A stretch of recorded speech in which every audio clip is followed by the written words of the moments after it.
Welcome learner. Today we will discuss about electron theory. It is chapter of class 12. It concept based to understand which body have positively charged and which body have negatively charged. To understand this phenomena, let if we take two uncharged body, suppose A and it is body B. Uncharged body. Uncharged body means there is no net charge. No net charge means the number of proton is equal to number of electron in object A. Similarly, the number of proton is equal to number of electron in body B. If we rubbing both object A and B, we find some conclusion. If we assume body A lose body A lose some electron and body B gain some electron. If body A lose some electron, then net charge which is effective is like as a positive.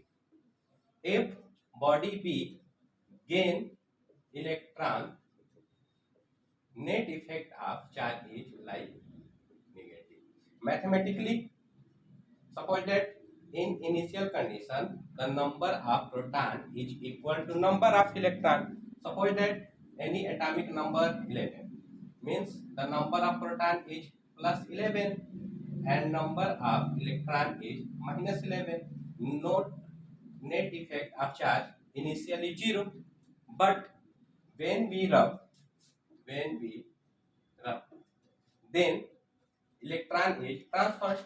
If suppose that A lose 3 electron, then proton is same and electron lose 3, so remaining is 8. The net effect is like plus 3, so it is positively charged, and this body B proton is plus 11. If we suppose that the body is identically body, gain 3 electron means before it has 11 and gain minus 14, net effect is minus 3, so it behave like negatively charged. So electron theory is a hypothesis. This makes if a body lose electron, then we consider that body is positive, and that body we have which gain electron means exchange of electron is a negatively charged body. One more thing, this system also carried by electron, so mass will be also transferred, means with charge mass also be transferred, means which body have positively it has lighter mass and which body has negative charge it has heavy mass. Thank you.